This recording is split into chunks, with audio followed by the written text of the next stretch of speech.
Bienvenida o bienvenido. Hoy nos adentramos en la figura de un papa, quizás no de los más conocidos, pero realmente interesante, Juan IV. Sí, el Papa número 72. Exacto. Y su pontificado fue cortísimo, ¿verdad? Apenas 2 años, del 640 al 642. Muy breve, sí, pero intenso. Pues eso parece, porque las fuentes que tenemos nos pintan a un líder que tuvo que navegar aguas teológicas muy turbulentas. Totalmente. Y además mostrando una combinación curiosa de, firmeza doctrinal y caridad, ¿no? Sí, y ese es precisamente el punto. Heredó una iglesia complicada por la controversia monotelita, la presión imperial.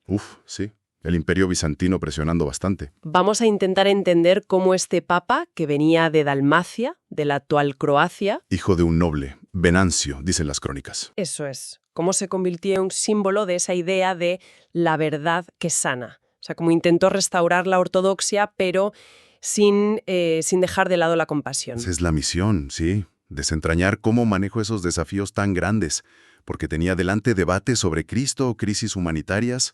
Un panorama complejo. A ver cómo construyó ese puente entre verdad y caridad. Vamos a ello. Venga. Bueno, para empezar, situémonos. ¿Cómo era esa iglesia que recibe Juan IV? Has mencionado la tensión. Pues sí, no era un momento fácil para nada. El ambiente estaba muy cargado por la disputa monotelita. Recuérdanos brevemente qué era eso del monotelismo. A ver, era una doctrina que, en parte impulsada por intereses políticos del imperio para unificar. Siempre la política por medio. Siempre. Pues proponía que en Cristo había una sola voluntad, la divina, que digamos movía su naturaleza humana. Parecía una solución para unir, pero teológicamente, Era problemática. ¿Por qué? ¿Qué implicaba aceptar una sola voluntad?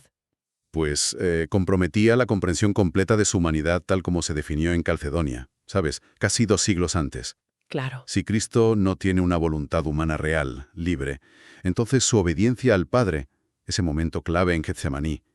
Padre, no mi voluntad, sino la tuya. Exacto. Ese acto de amor libre pierde su valor redentor. Si no hay una voluntad humana capaz de elegir libremente amar y obedecer, ¿cómo nos salva? Entiendo. O sea, afectaba al núcleo de la redención. Totalmente. Y Juan IV llega justo en medio de todo esto. Su predecesor, Severino, ya lo había enfrentado. Y además, la sombra de la polémica sobre el Papa Honorio I todavía estaba ahí. Un lío considerable. Un buen lío, sí. Y parece que Juan IV no esperó mucho para meterse en harina con el tema doctrinal. No. Fue de lo primero que hizo. Envió una profesión de fe muy detallada al emperador Constantino III y a su hermano. ¿Y el mensaje clave cuál era? Pues una reafirmación rotunda de la doctrina de Calcedonia. En Cristo hay 2 voluntades, divina y humana, sin confusión, sin separación, pero distintas, y en armonía perfecta. Una respuesta, directa al monotelismo. O sea, que no se anduvo con rodeos. Para nada. Y lo interesante es que no fue solo repetir la fórmula. Profundizó más. Sí, la argumentó con bastante profundidad para la época, basándose en las Escrituras, y usó precisamente el pasaje de Getsemaní. ¿El que mencionábamos? Ese mismo, para él era la prueba clave de que Cristo tenía una voluntad humana real, distinta de la divina, pero capaz de someterse por amor. Demostraba que la humanidad de Jesús no era una fachada, no. Es fascinante esa conexión directa que hace entre la doctrina y el Evangelio. Hay una frase en las fuentes que manejamos que dice algo así como que el Salvador quiso tener voluntad humana para enseñarnos a amar con libertad divina. Tiene mucha miga eso. Muchísima. Y fíjate, esta enseñanza fue crucial. No solo aclaró la postura de Roma en ese momento, sino que preparó el camino para lo que vendría después. ¿Te refieres al concilio de Constantinopla III? Exacto. Décadas más tarde, ese concilio condenaría formalmente el monotelismo y definiría ya como dogma lo de las 2 voluntades.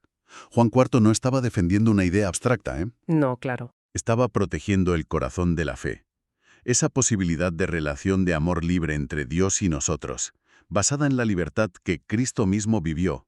Defender las 2 voluntades era defender ese amor redentor auténtico. Queda claro que la teología era central para él, pero su pontificado tuvo otros frentes. Hay un episodio con unos monjes irlandeses que es muy revelador, ¿no? Sí. Ese caso muestra muy bien su lado pastoral. recibió una carta de clérigos y monjes de Irlanda, bueno, y Escocia también, tenían una disputa sobre cómo calcular la fecha de la Pascua. Ah, la vieja controversia de la Pascua. La misma. Ellos seguían una tradición celta más antigua y difería del cálculo romano. Y claro, eso creaba divisiones. ¿Y cómo reaccionó Juan IV? Porque desde Roma a veces se podía ser muy tajante. Su respuesta fue un modelo de lo que podríamos llamar pedagogía de la caridad.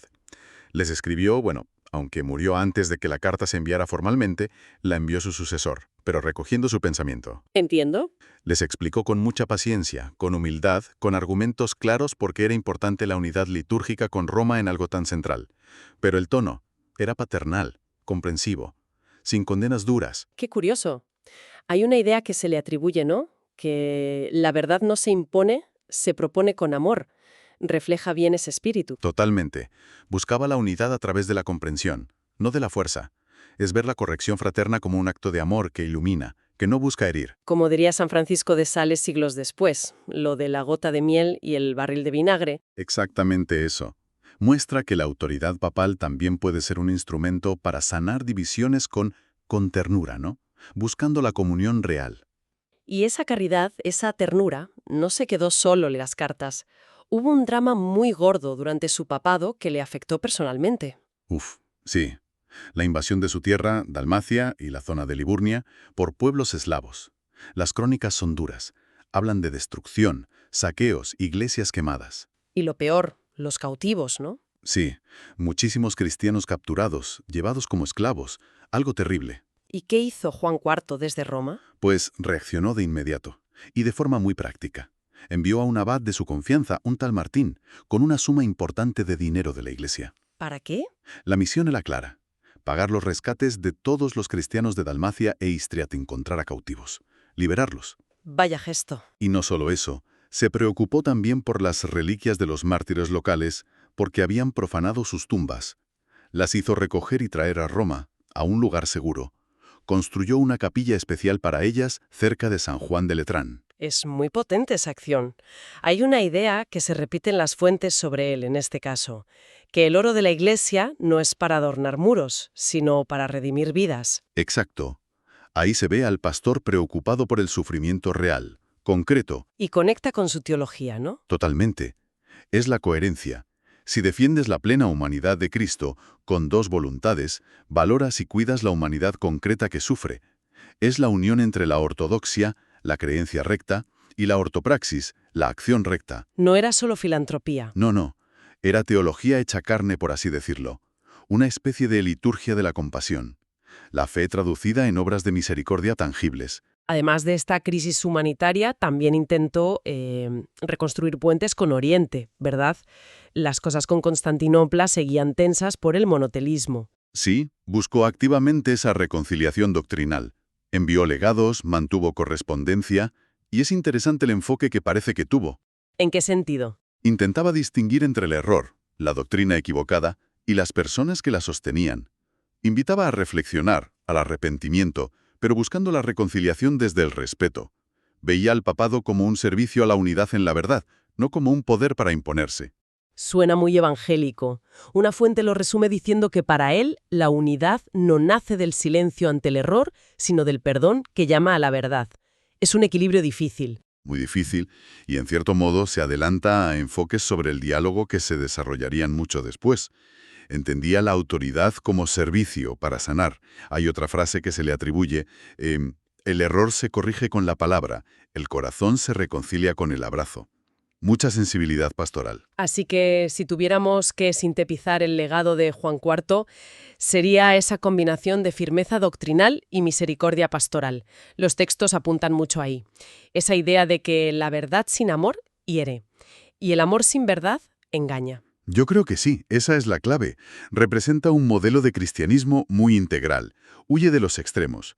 Ni rigidez doctrinal sin corazón, ni un sentimentalismo vacío sin verdad.